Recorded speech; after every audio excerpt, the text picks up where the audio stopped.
headlines of this hour on VTV News. Prime Minister meets with leaders of major UAE corporations. And South Hà Tĩnh and Thừa Thiên Huế face widespread heavy rain. In our world news, head of Commonwealth hails Ocean Declaration as groundbreaker.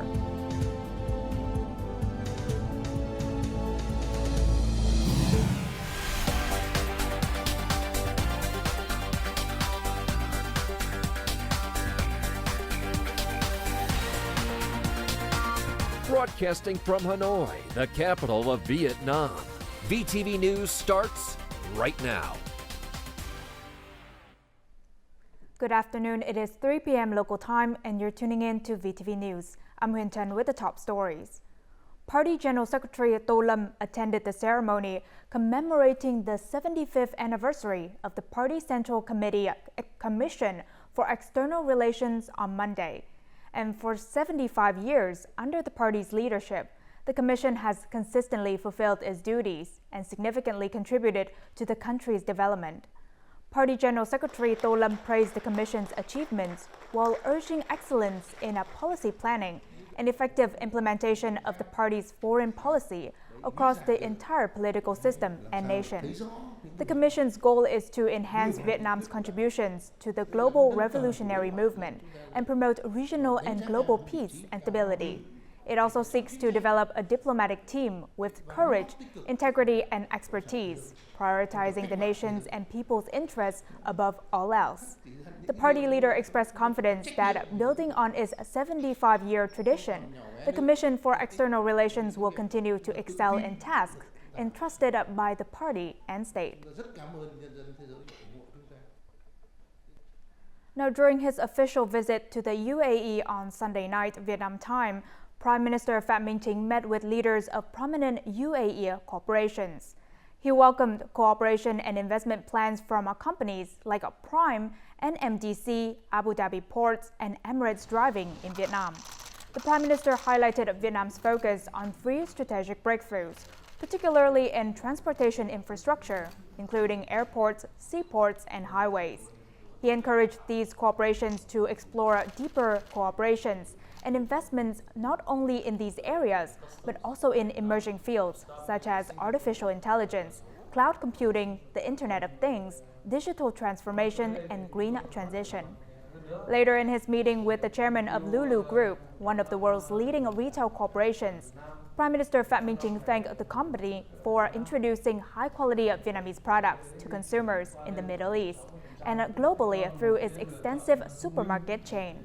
He also proposed that Lulu Group enable Vietnamese businesses to participate in the halal industry supply chain and hold more promotional events for Vietnamese products in the Middle East. Now, on Monday morning, National Assembly Chair Trần Thanh Mẫn held a plenary session to discuss a report from the supervisory delegation and a draft resolution regarding the results of a specialized oversight on the implementation of policies and laws governing the management of the real estate market and the development of social housing from 2015 through 2023.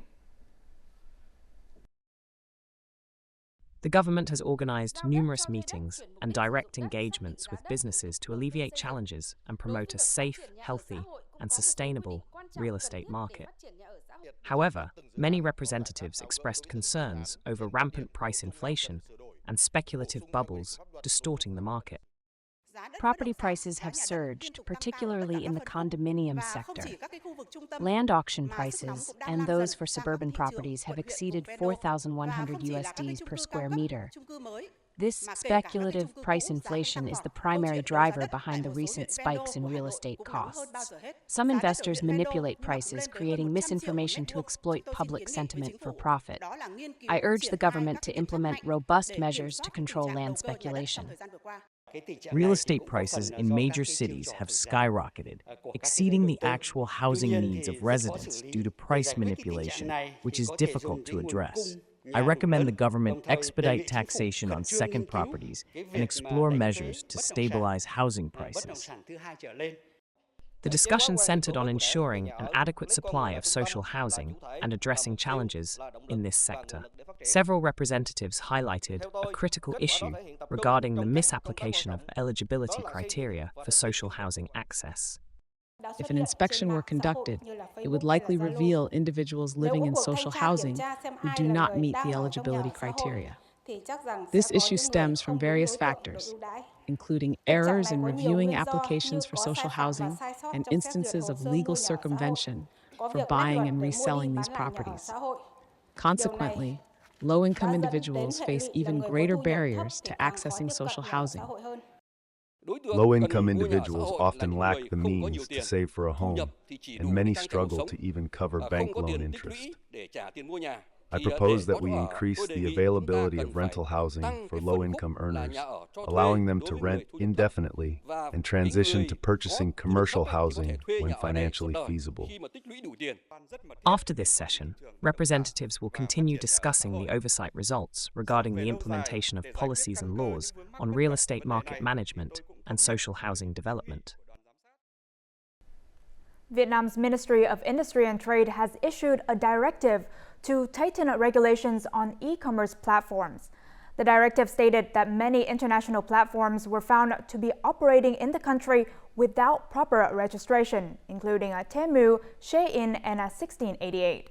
The ministry has directed the Department of E-commerce and Digital Economy to lead efforts in coordination with relevant agencies to enhance consumer education about the risk of purchasing from cross-border e-commerce platforms. Specifically, consumers are strongly advised to avoid making purchases on platforms that lack verification of registration from the Ministry of Industry and Trade. The legal department, in collaboration with the Department of E-commerce and Digital Economy, will assess legal regulations and recommend actions to address platforms failing to adhere to Vietnamese law in October. The Ministry of Industry and Trade will also contact these platforms' legal teams to ensure compliance. And if necessary, the ministry is prepared to work with the Ministry of Information and Communications to implement preventative measures.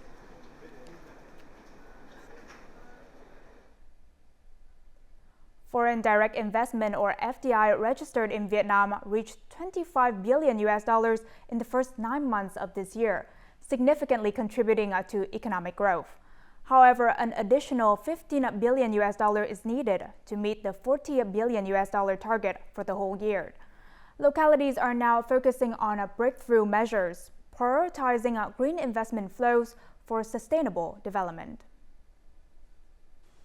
This factory underwent recent upgrades to enhance sustainability in both its production processes and technology. Strict greening standards are mandated throughout the entire industrial zone.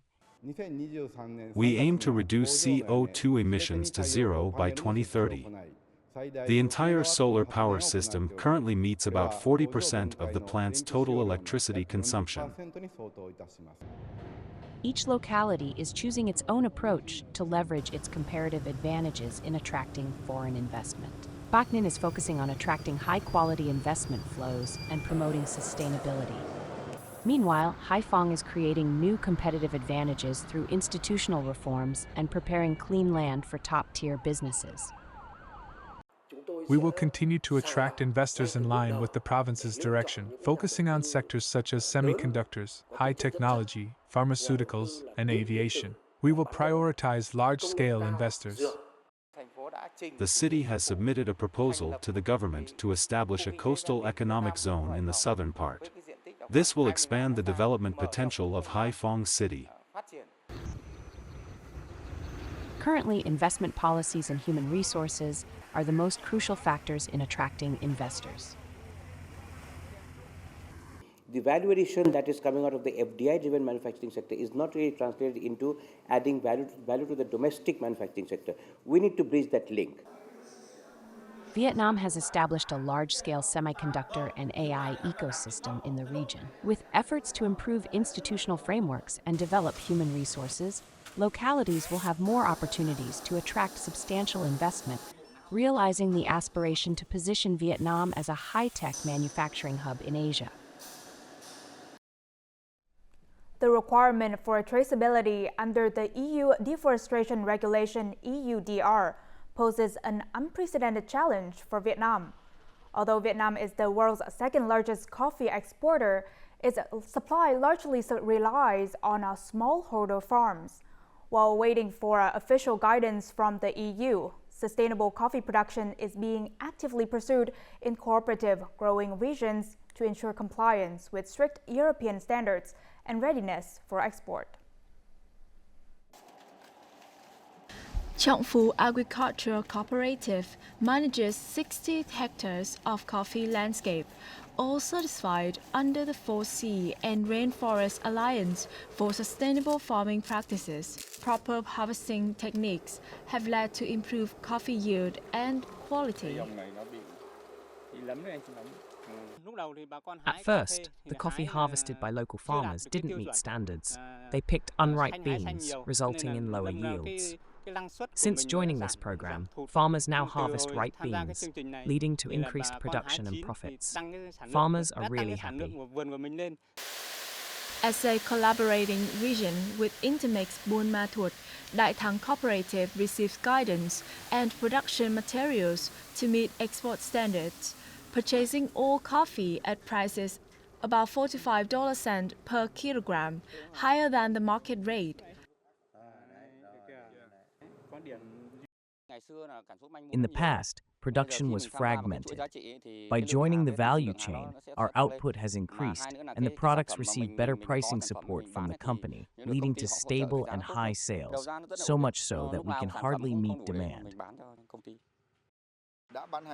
We have assigned tasks to various departments and 7 key districts to implement procedures for establishing a mapping system that documents non-deforestation and forest degradation in compliance with EU regulations. To comply with new regulations, pilot areas are implementing sustainable coffee production models. These initiatives involve reorganizing existing cultivation practices and accelerating implementation to ensure adherence to the EU deforestation regulation. Now, before we move on to other important updates, let's take a look at the foreign exchange rates of today, October 28th.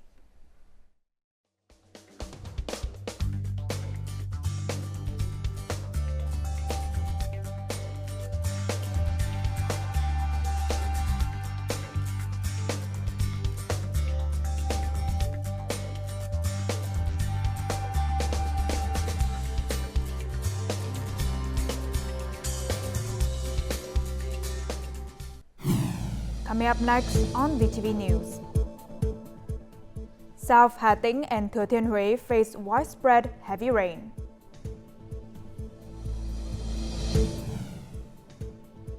And Lan Bon Resettlement Area provides new homes for residents.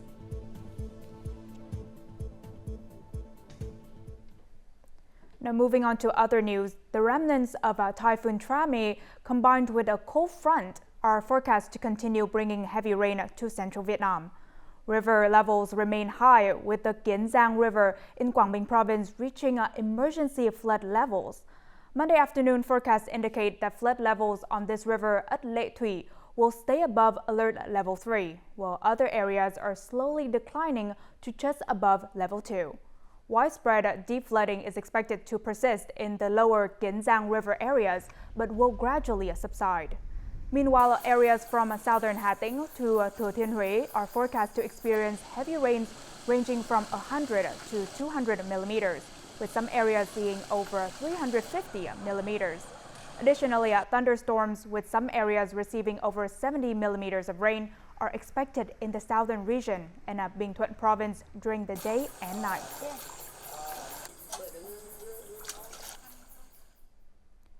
Floods and heavy rains have caused damage to residents in Vietnam's central provinces.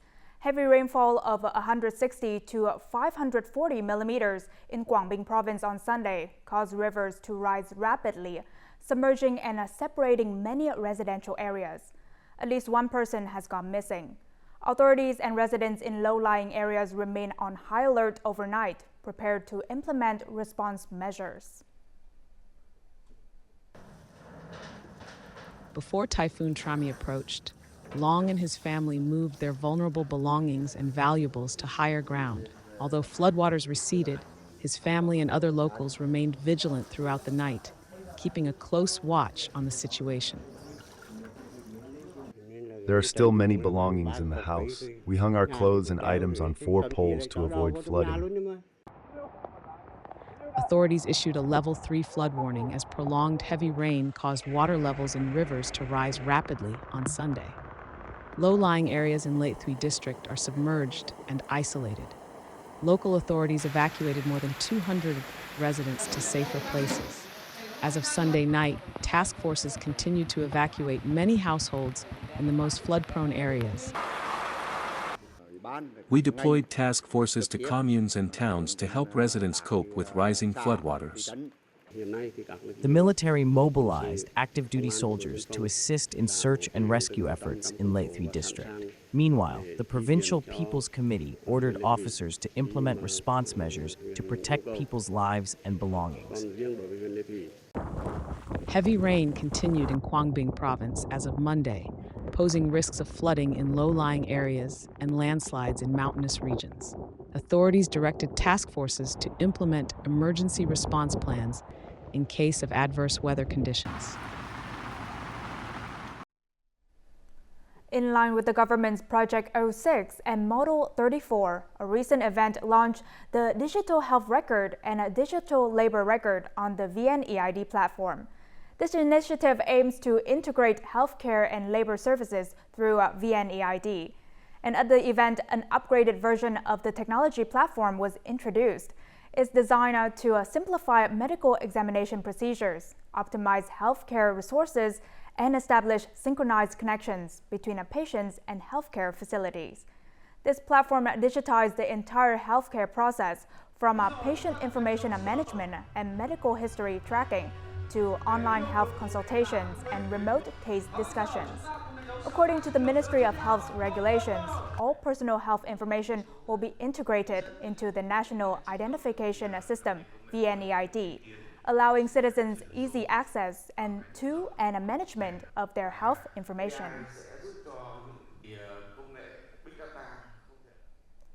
The Lộc An Bình Sơn Resettlement Area in Long Thành District, Đồng Nai Province covers over 280 hectares and provides nearly 5,000 lots for residents displaced by the Long Thành Airport project.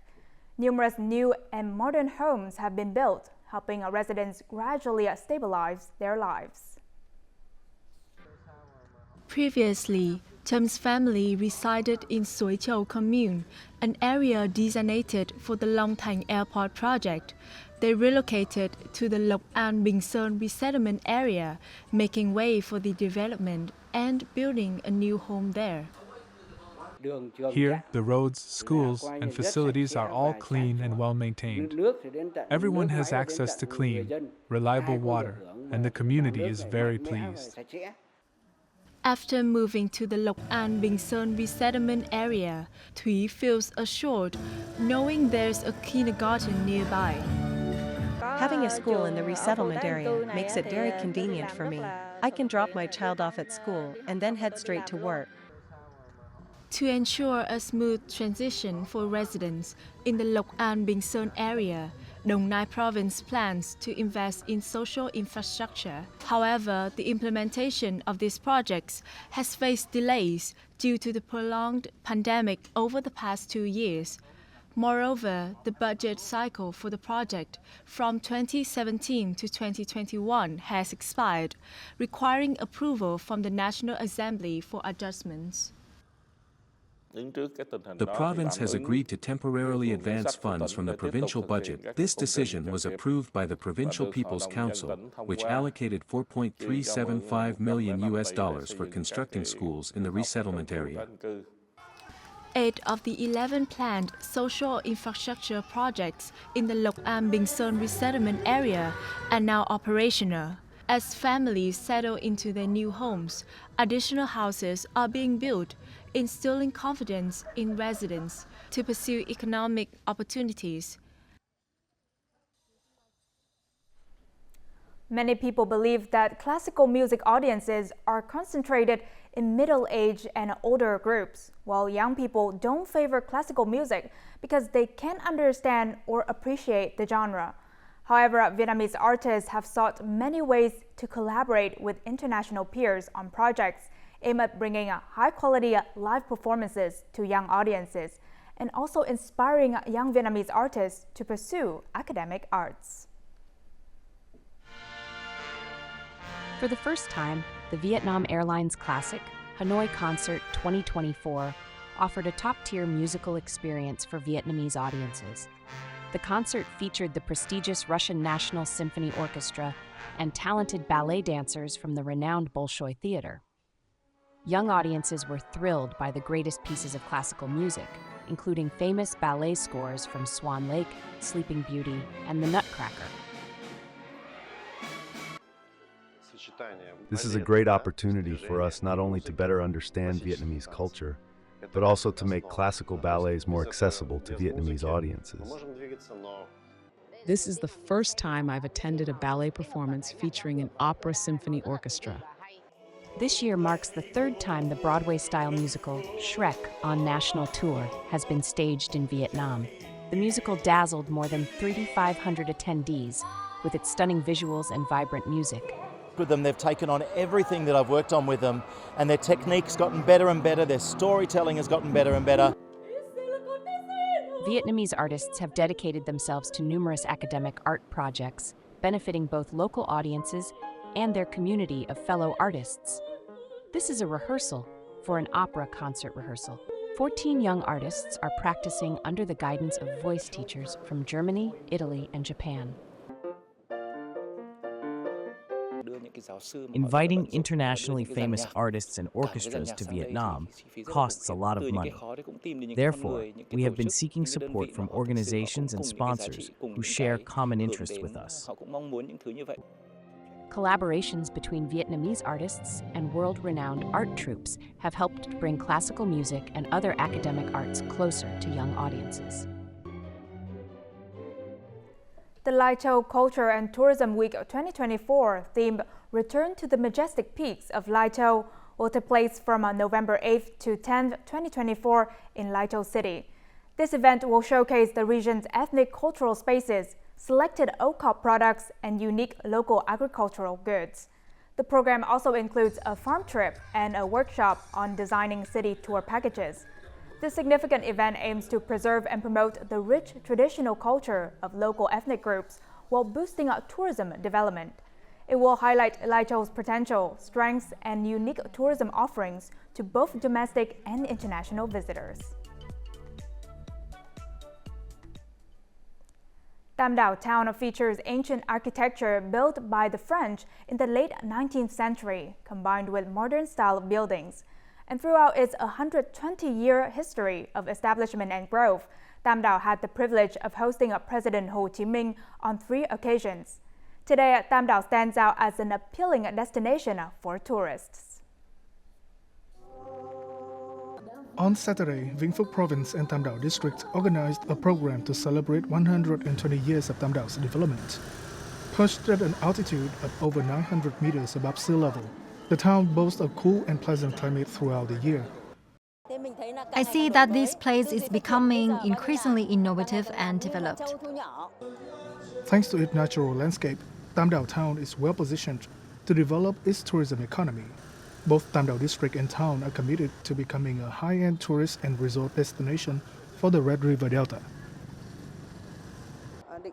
Tam Dao has set its sights on 2030 with plans to invest in infrastructure, cultural institutions, and distinctive tourism products.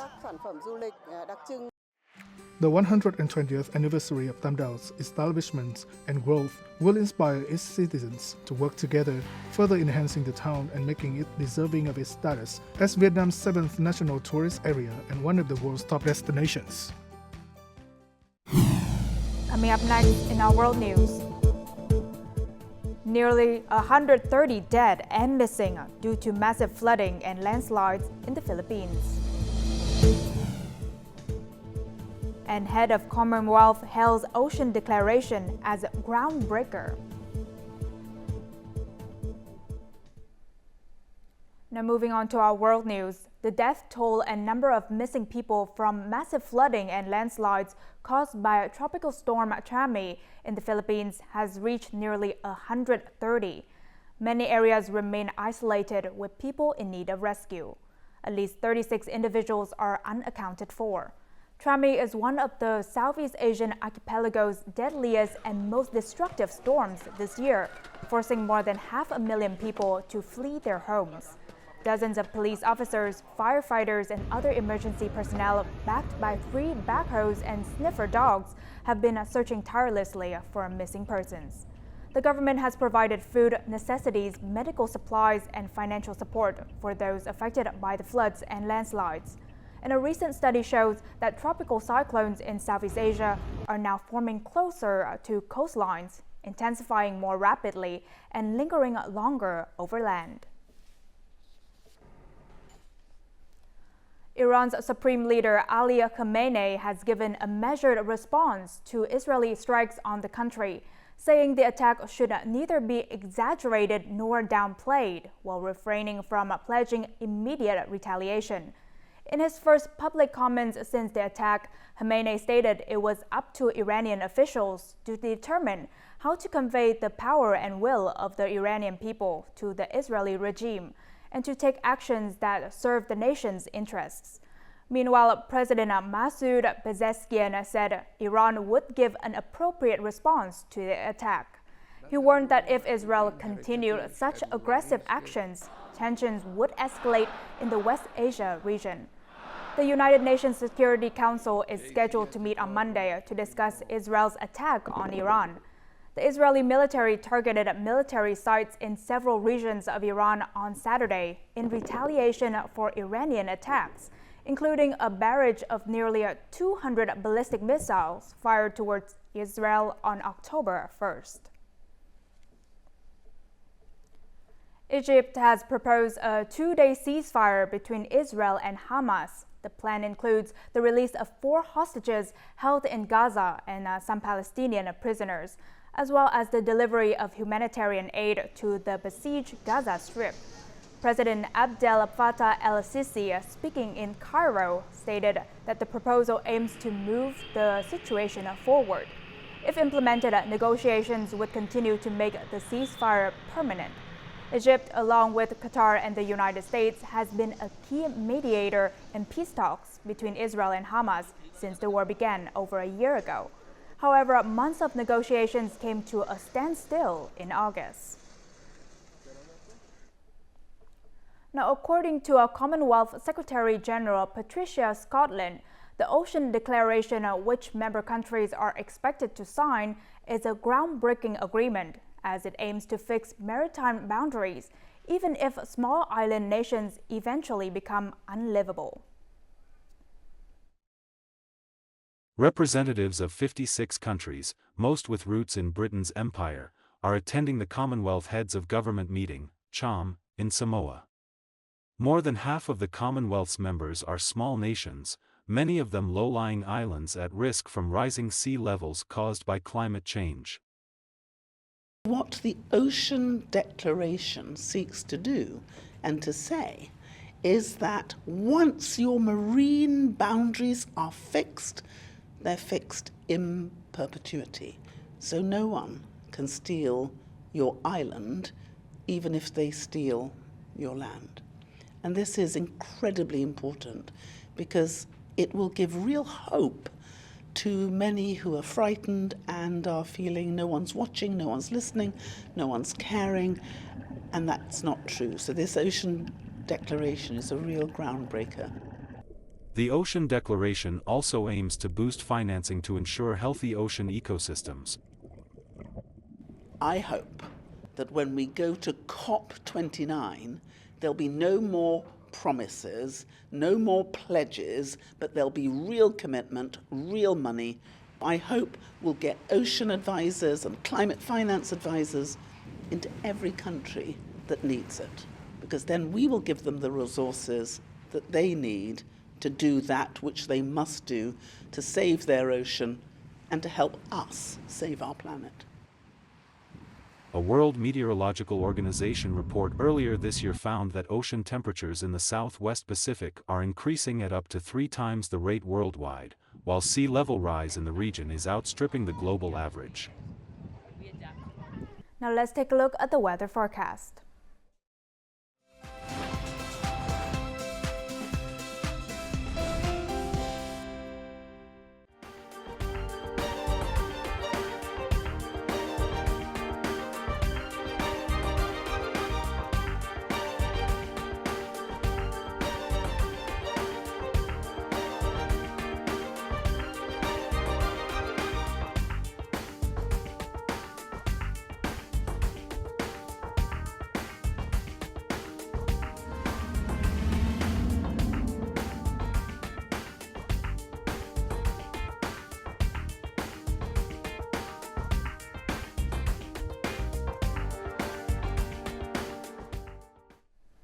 And that's all the news we have for this hour. To rewatch our program, you can download our mobile app VTVgo or check out our YouTube channel VTV4Go. Thank you for watching and see you next time.